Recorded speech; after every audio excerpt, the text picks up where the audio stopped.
Hey, Sam here. I'm in the woods again with another talky video, and in this video I want to address the question about whether our influencers, our guitar heroes so to speak, are making a negative impact upon our progress as musicians, as guitarists.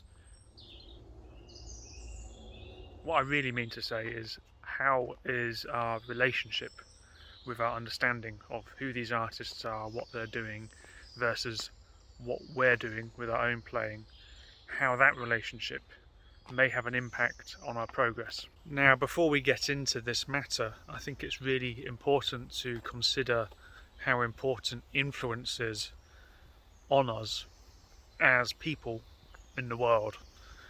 When we're born into our family, into the society, into the culture, into conditions which are kind of set upon the child that's born, and we become a personality based upon all of that. And as musicians, it's exactly the same, especially as music is an aspect of language. It's a communication, which means we learn music from learning from others. We have our favourite artists, we study their songs, we study their phrases, we study the theory behind it, we kind of soak it up, and then we become ourselves as musicians. We're then able to communicate using the instruments that we've chosen, and it's a really good thing. I think it's 98% of being a musician is transcribing and learning from others and learning how to use that language with your own voice, which is always apparent, it's always there. It's just whether or not we allow ourselves to see that, which is why I bring this initial question up of guitar hero worship, or even guitar gear worship. It becomes a very similar kind of thing. Guitar hero worship in and of itself isn't necessarily a bad thing, or it's not necessarily a good thing either. It's kind of neutral. In my time as a guitar player, I've really put a lot of players on a pedestal for a long time, listening to nothing but Guthrie Govan, listening to nothing but Buddy Holly or Hendrix or Paul Gilbert in my case, and I know a lot of guitarists that do the same. We all have our favourites, kind of like a comfort thing to go back to, somebody that really kind of embodies what we love about music.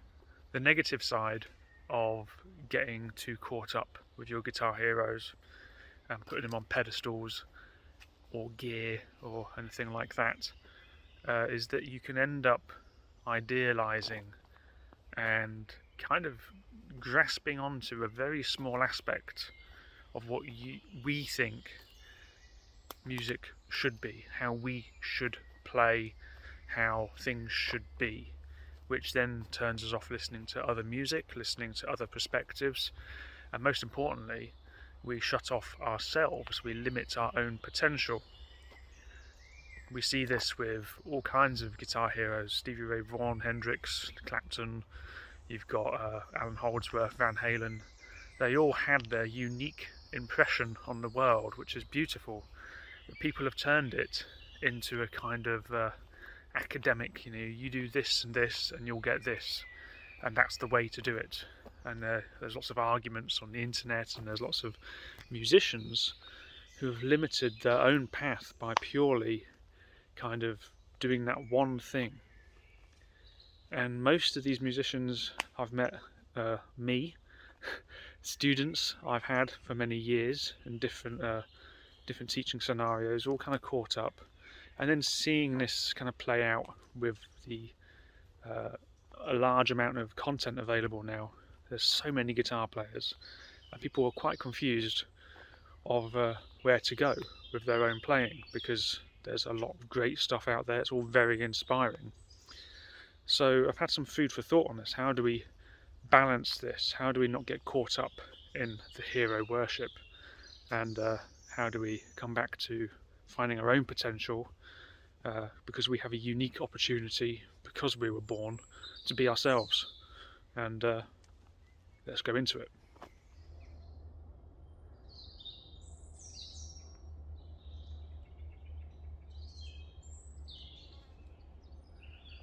So the thing I want to sort of address here is that whenever we hear something that moves us enough to want to absorb it in some way, which is good, we need that initial kind of volition to go forth and study something and bring it into our own playing.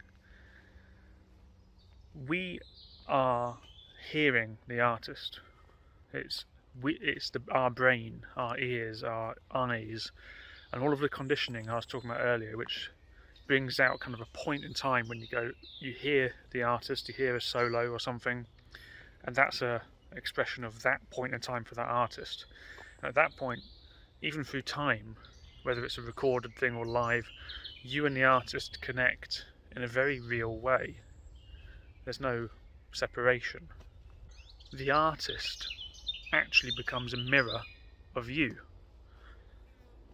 It becomes a mirror of all your preferences, your likes, dislikes, and unconscious biases. And because it moves you, it's you who is being moved. It's you moving yourself.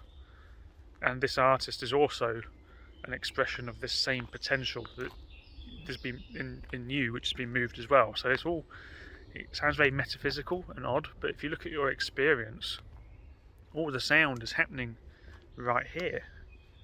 The problem comes in when we say it's because that person is a guitar god, or they're this and that, and we start to make these ideals about them. And of course that doesn't mean not to acknowledge the immense talent and the beauty and the awesomeness of your favourite artists and all the greatness, but it becomes separate, and then it becomes you and them, and then you put them on a pedestal, and then you put yourself down at the bottom of the pedestal, and you can't move in your playing. I'm not saying you, I'm saying us here, me, because I've been here many times, and it stops it. You stagnate your potential as a musician. So we need to remember that the artist is a mirror of something that we like, and that actually when we hear something awesome, that it should be inspiring, because it's not about us versus them, or them versus the world, or whatever, however you want to see it. They are just expressing something which you equally can express, and you have noticed that in them at that moment, and you've resonated with that, and that's really powerful. That's what music is. It's a connection. It's not a battle. It's not shouting at other people. It's literally that resonance, whatever it is, that makes us moved and makes us want to play music or listen to music or to study something or to write music.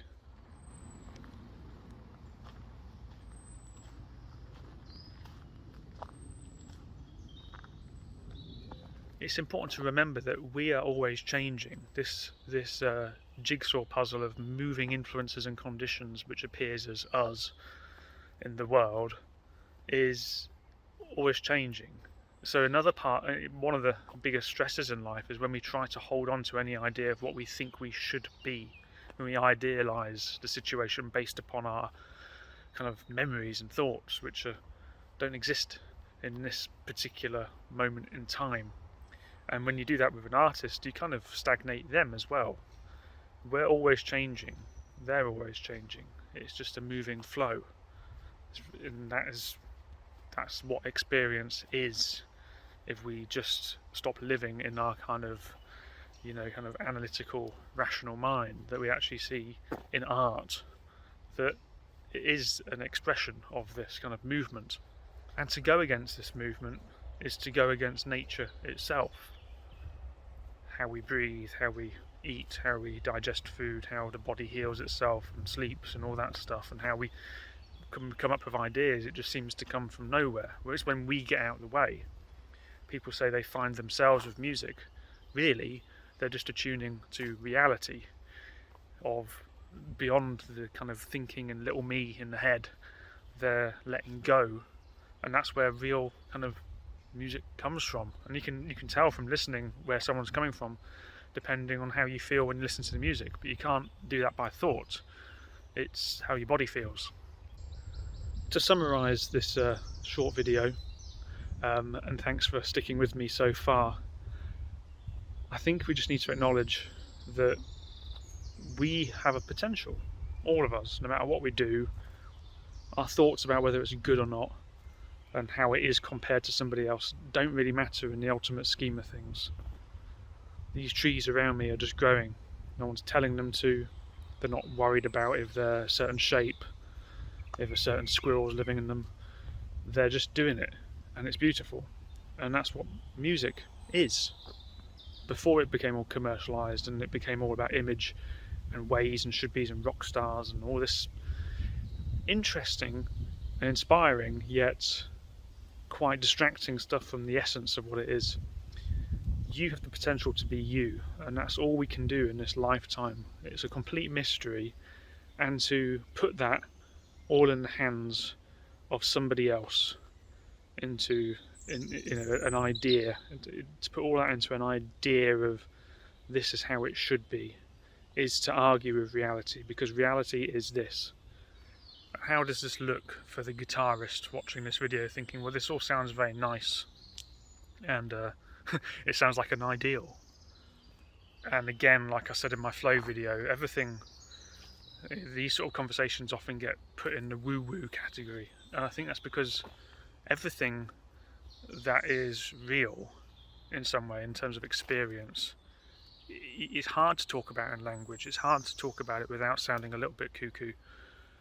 You know, you have to look at your experience beyond your ideas of it.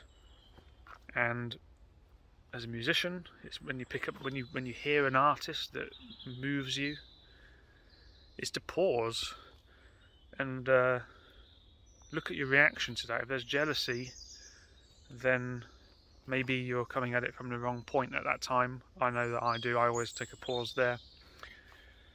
Or if you love it, learn it. But don't learn it to say that you can play that artist's song, to show off to friends.